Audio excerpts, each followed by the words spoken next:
जय जय श्री राधे श्याम। कैसे हैं आप लोग? विश्वास है बहुत ही कुशल मंगल होंगे और उतने ही कुशल मंगल ढंग से आपका अध्ययन भी चल रहा होगा। तो आइए प्रारंभ करते हैं। आज तृतीय दिवस इंट्रोडक्शन हो चुका है। हम किस तरह से पढ़ाएंगे, कितने दिन क्लास रहती है, ये तृतीय दिवस है। समय को बर्बाद न करते हुए हम प्रारंभ करते हैं। सबसे पहले आपको क्या करना है, सबसे पहले आप व्यासपीठ पर जाइए। व्यास पीठ पर जा करके विराजमान हो जाइए। पूजन करना है, व्यासपीठ का पूजन करिए और पूजन करके विराजमान हो जाइए। एकदम बेसिक से बता रहे हैं क्या करना है आपको। पहले तो ये तृतीय दिवस चल रहा है, व्यासपीठ पर जाइए और पूजन करके विराजमान हो जाइए। फिर तीसरा क्या करना है, आरती कर रहा है आपको। आरती समझ रहे होंगे आप। आरती करिए। भागवत भगवान की आरती कर सकते हैं। भागवत भगवान की आरती ये आप कर सकते हैं। या फिर एक और आरती है, श्यामा तेरी आरती, कन्हैया तेरी आरती। कौन है? श्यामा तेरी आरती। श्यामा तेरी आरती ये है। श्यामा तेरी आरती, कन्हैया तेरी आरती, सारा संसार करेगा कर जोर के। ये आप YouTube में देखेंगे तो मिल जाएगा, या फिर हम जल्द ही हम इसको बना देंगे। तो पहली आरती आप भागवत भगवान की आरती करेंगे। दूसरा श्यामा तेरी आरती। क्या क्या हमने जाना, पहला तो व्यासपीठ पर जाइए, एकदम बेसिक से बता रहे हैं आपको। फिर आरती करिए, ये आरती आपको बता दी। इसके बाद आप कर लीजिए मंगलाचरण। क्या कर लीजिए? मंगलाचरण। कुछ लोग कहते हैं प्रतिदिन मंगलाचरण करना है कि नहीं करना है। प्रतिदिन खा के जाते हो कि नहीं जाते हो? जाते हैं तो प्रतिदिन करना है, इसमें पूछने वाली क्या बात। हम इसीलिए हर वीडियो में प्रारंभ एकदम जीरो से बताते हैं। जो नए रहते हैं वो भी अगर पहली बार हमारी वीडियो देखते हैं उनको सब समझ में आ जाए, ऐसा बताते हैं। तो मंगलाचरण के बाद आपको संकीर्तन करना है। संकीर्तन, आप लोग संकीर्तन समझ रहे होंगे। अगर संकीर्तन नहीं समझ में आता तो अच्छी भजन गाइए। तो एक दो तीन, ये चार चीजें आपको करना है। इसके बाद आपका प्रारंभ होता है प्रसंग में देवहूति वाला प्रसंग आता है। लेकिन उससे पहले आपको एक और प्रसंग बताना है। उसका नाम क्या है? उसका नाम है भगवान कैसे रीझते हैं। इस पर आपको चर्चा करना। लगभग यह आपका 20 मिनट में यह चर्चा आपकी हो जाएगी। आपने जैसे ही आपका संकीर्तन हो जाए उसके बाद आप कहिए कि आइए आज हम तृतीय दिवस की कथा में प्रवेश करते हैं और आज हम जानेंगे भगवान कैसे रीझते हैं। क्या है? भगवान कैसे रीझते हैं। भगवान कैसे रीझते हैं।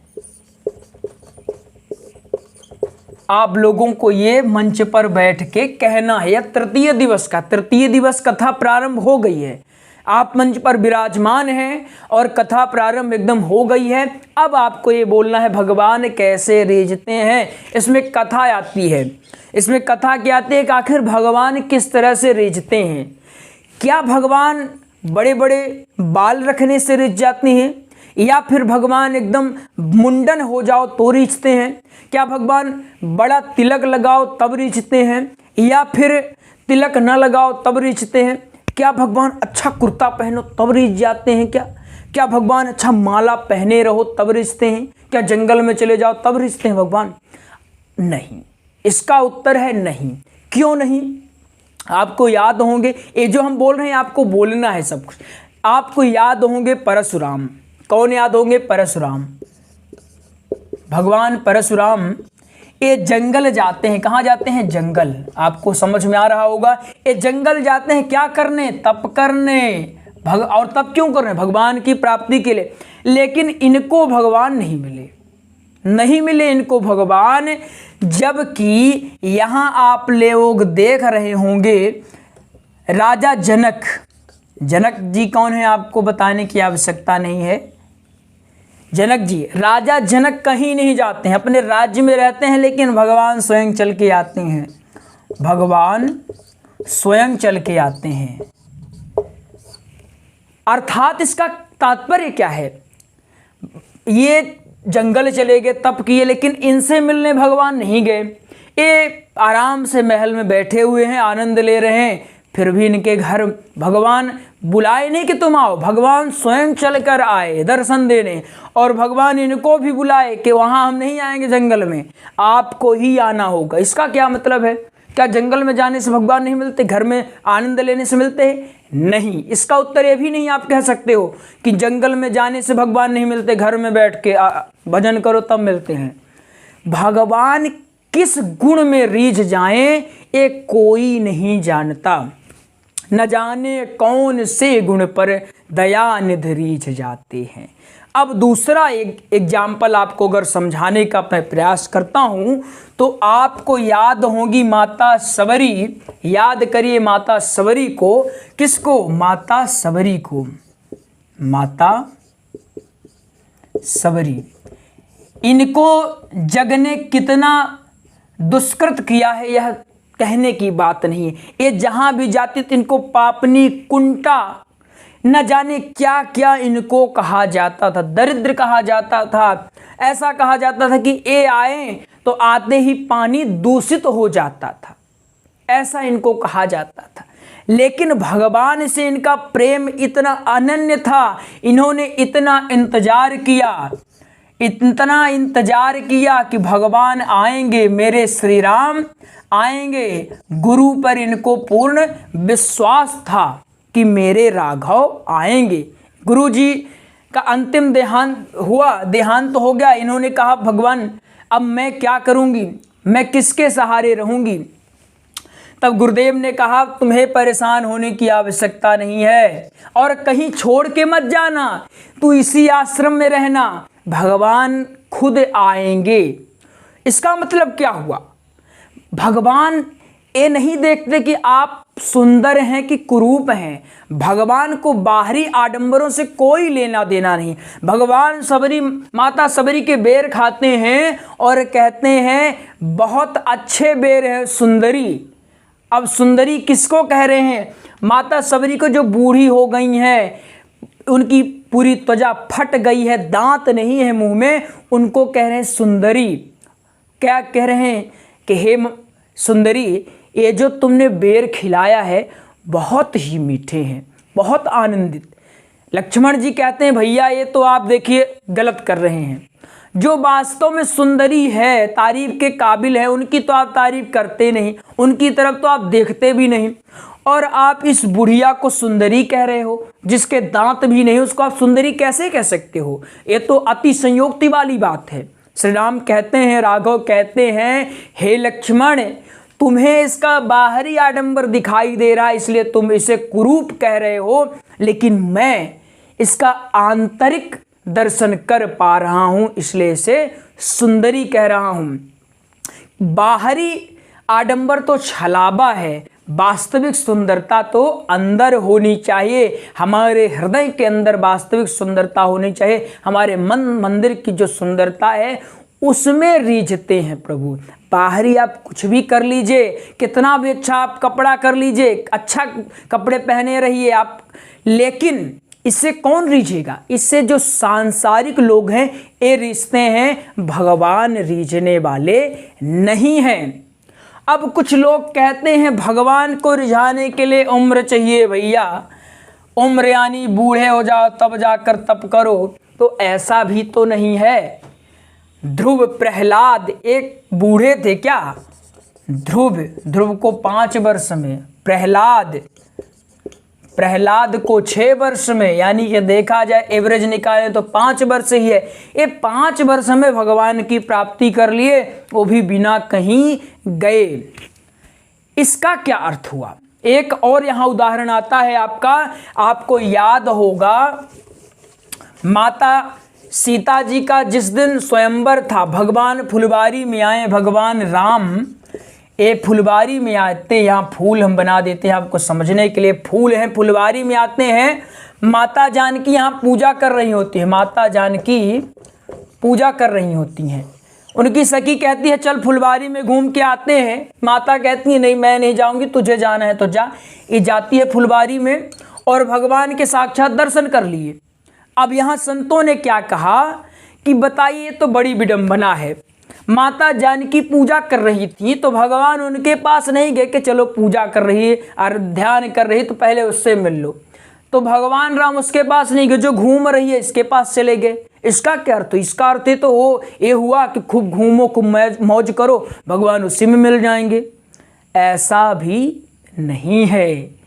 यानी कि इनको मिले, ये फुलबारी में आई, घूम रहे थे, इसको मिल गए। इस सखी के माध्यम से ही माता जानकी को भी मिले। इस सखी ने जाकर बताया कि मैंने देखे बाग कुमार दो आए, मैंने देखा है कि बाग में 2 कुमार आए हैं और उन्हें देख करके जी भरता ही नहीं है। अपने राघव जी है ही ऐसे हैं, उन्हें कोई बार बार भी निहारे तो भी हृदय भरता नहीं है। इसका क्या अर्थ हुआ? इसका अर्थ यह हुआ कि भगवान किस रूप में किसे मिल जाएं और किस गुण में रीझ जाएं, यह कोई नहीं जानता है। ऐसे ऐसे पापी दुरात्मा हुए हैं जिन पर भी भगवान ने ऐसा पता नहीं क्या देखा कि रीझ गए, मोहित तो हो गए और चले गए उन्हीं के साथ। बहुत उदाहरण देने लगे तो उदाहरण ही उदाहरण है, लेकिन आपको हमने मुख्यतः उदाहरण बता दिया। आप यही वर्णन आप आराम से कर सकते हैं, रुक रुक कर आराम से वर्णन कर सकते हैं। इसमें चाहे तो एक भजन जोड़ लेंगे, न जाने कौन से गुण में, पवन तिवारी जी का बहुत अच्छा भजन है, तो भजन जोड़ देंगे तो और आपका प्रसंग अच्छा हो जाएगा। तो ये चीज़ें आपको हमने बता दिया है। यानी कि अगर इसका निष्कर्ष हम देखें कि निष्कर्ष इसका क्या होता है, तो निष्कर्ष रूप में आपको यह मिलेगा कि भगवान, कोई ये कह नहीं सकता कि भगवान किस रूप में गुण में रीझ जाएं। भगवान किस गुण में रीझ जाएं, यह कोई कह नहीं सकता। मुख्यतः यह है, ये आप नहीं कह सकते हो कि जंगल जाने से भगवान मिलता है। आप ये भी नहीं कह सकते हो कि जंगल जाने से भगवान नहीं मिलता। आप ये भी नहीं कह सकते हो कि घर में रहकर आप भगवान की प्राप्ति नहीं कर सकते हो। आप ये भी नहीं कह सकते कि भगवान घर में रहकर भगवान मिल ही जाएंगे। आप यह नहीं कह सकते हो कि बड़ी बड़ी दाढ़ी बढ़ा लेने से भगवान मिल जाएगा। आप ये भी नहीं कह सकते हो बड़ी बड़ी दाढ़ी बढ़ाने से भगवान नहीं मिलेगा।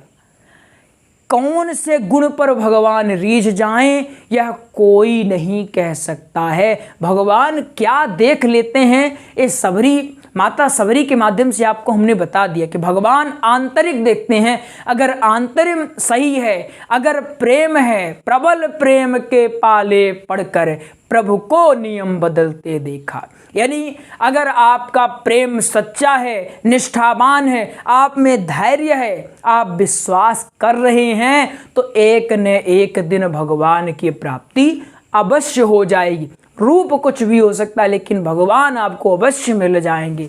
लेकिन होना क्या चाहिए? प्रबल प्रेम के पाले पढ़कर।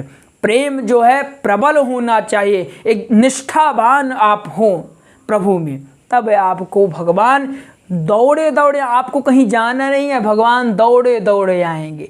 सबरी को निष्ठा थी कि मेरे राघव आएंगे, गुरु पर विश्वास था, इसलिए वो भगवान दौड़े दौड़े आए, रुके नहीं, आए और आए भी नहीं। सबरी के बेर खा करके सबरी को धन्य धन्य कर दिया। ऐसे हैं मेरे प्रभु, ऐसे हैं मेरे राघव। तो चलिए मिलते हैं अगले प्रसंग में, तब तक के लिए जय जय श्री राधे श्याम। अगर आपने वीडियो को लाइक नहीं किया तो लाइक अवश्य किया करिए। लाइक में कंजूसी मतलब आलस्य हो, या तो आलस्य की श्रेणी आ गई आपकी, तो लाइक में कंजूसी मत किया करिए। लाइक में आपका कुछ नहीं लगता, पैसा रुपया, तो लाइक किया करिए। लाइक से कम हमारा आत्मविश्वास यहाँ रहता तो यहाँ हो जाता है और हाई हो जाता है और एनर्जी के साथ पढ़ाने की इच्छा होने लगती है। बाकी आप देख लीजिए, यहाँ प्रारंभ हो चुकी है। अगले हम पार्ट में जानेंगे सृष्टि की रचना। क्या जानेंगे? सृष्टि की रचना। सृष्टि की रचना, ये हम अगले पार्ट में जानेंगे। सृष्टि की रचना कैसे ब्रह्मा जी करते हैं। तो चलिए मिलते हैं अगले प्रसंग में।